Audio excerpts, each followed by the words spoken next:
Hi again, everyone. Thank you. I'm not done yet. First of all, Sabina kindly asked me to help her since she's not here. So please close your eyes. And in 10 minutes, when I'm done, I will ask you again. OK. So we are here to talk about target process. And in my talk, I'm talking specifically about hospitality. I work for PortoBay. My name is Rui Alves. I work for PortoBay, which is a Portuguese hotel chain. It's a 30 years old company. And we have right now 12 hotels. These hotels are in Portugal in 3 locations: Madeira Island, Lisbon, and the Algarve. And we also have operations in Brazil, in Rio de Janeiro, Búzios, and São Paulo. Sorry for the lettering. We have more than 3,000 beds in our inventory in the 4- and 5-star segment. Our IT department, we are just 7, but the overall company, we are more than 1,000 people. We are expanding. Up to the end of the next year, we will be opening at least 3 new units. And we have the only 2-star Michelin restaurant in Madeira Island. So if you ever come to Madeira Island, we'll be glad to welcome you. So as you see, we are a very formal IT department.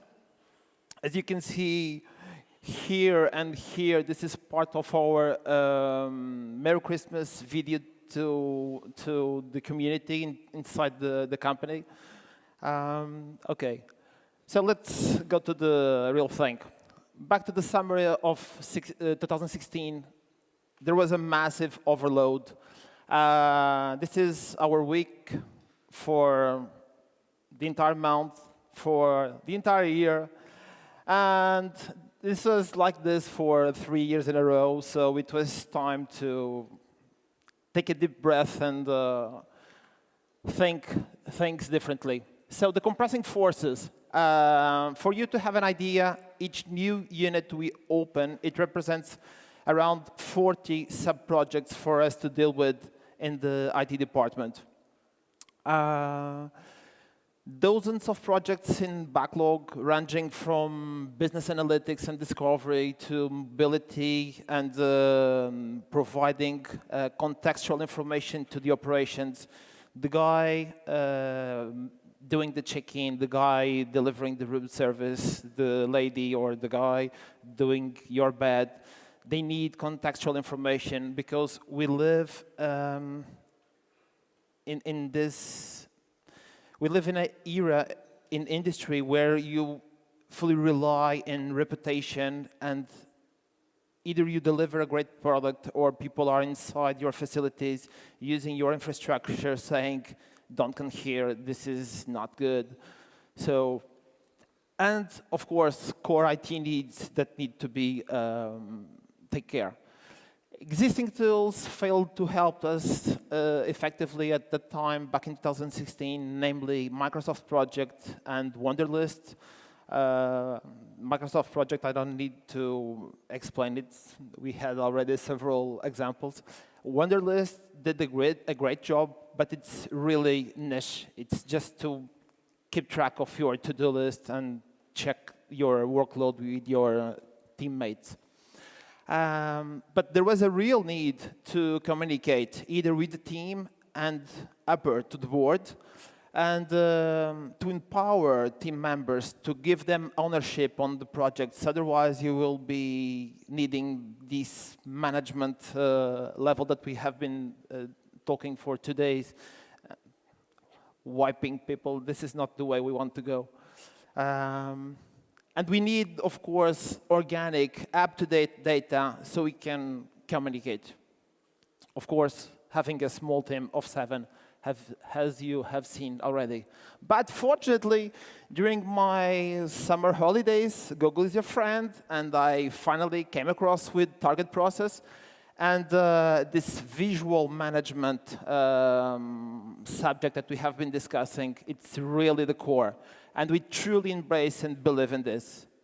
If you can see, you can change. There's no other way. People have different minds, different levels, so you are talking about the same thing with your team, but your board is not there, or either you are talking to your board and your team is not there. Okay, so our journey, the experience cycle, this is taken for Michael Deberley. I don't know if you have ever heard about. But 5 major steps, I would say. Connect and attract, so everyone now in the team is able to gain visibility and awareness of others' work. And derived from that, we can now have a shared priorities and agenda. Orient internal evangelization. Now we can finally have time tracking and the progress of the project. Interact. The initial learning curve was steep, was quite steep for us. But I really, again, I really need to be thankful to the support team. You are great, just awesome.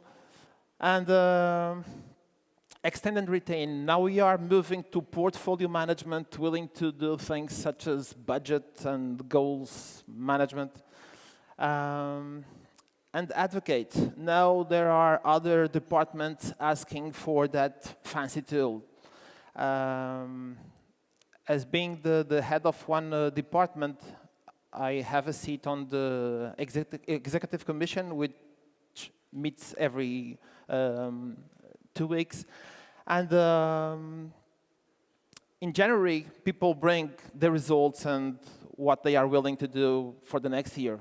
On the 4th or the 5th slide, I had people ask, what's this guy doing? Man, I want this for me. Okay. So, going into our reality, this is quite big right now. We have 16 programs, more than 140 projects. As a way to deal with complexity, we have 2 major vectors here. We have urgency, as someone said previously, and importance. And you have, our brain is kind of coded to deal with urgency first. Okay, so we step off the bed in the morning and go directly into the hamster wheel. It's, happy, I'm going back to home, and I'm not doing the real stuff I need to do, the important things that are affecting my daily work. This global priority index is based on custom fields, then we have metrics, and then we can have a priority and all the states, so we can focus exactly, instead of having 140 projects, we can focus in just top priority doing. We have 6 things we have to look at in the first place. Project ownership, having people to be the one on top of the bike, making sure that we go uphill. Trying to drive focus. We have created several views to help people sit in the morning and know exactly what I have to do today, what's past to do, what do I need to start today. And clients, we just delivered this for internal clients, other departments, other hotels, so we can answer at any given moment to say, okay, your project is like that. We get a call, why is this not yet done? Okay, we can come here and have data to explain. Pierre, I don't know where you are sitting. Regarding the OKRs, this is yet work in progress, but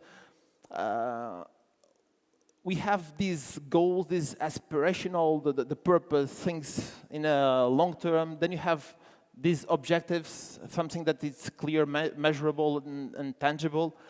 And then you have key results. And we are willing to link now these key results to actual entities, features, user stories, things that you know that will happen. Then for the reporting part and to show the board where we are, this massive portfolio, we can now at each given moment exactly where we are. This is the percentage of projects inside the portfolio. And now this is the progress. We started in November 2016.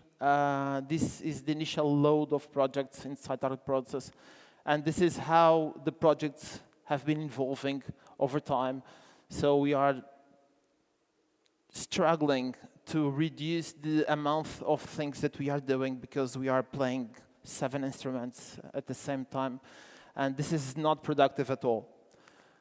To wrap up, so this is the learning curve was quite steep for us, but mainly because this is a new mind model required to work with this, not really because of the tool itself. It was a massive improvement because we have a unique tool to manage and coordinate either with the team and the board to upper level. Challenges for the future, this was written 2 weeks ago, so some of them have been already addressed. But a massive challenge for target processes to make it suitable for non-IT teams. I have the marketing department, the human resources department asking for this, but would I advise them right now to use Target? No, they are not ready to use it. We are also looking for automation to enforce data consistency. This was discussed yesterday as well, and to reduce workload. So let's stop, but no time for all told. Thank you. Thank you, Rui.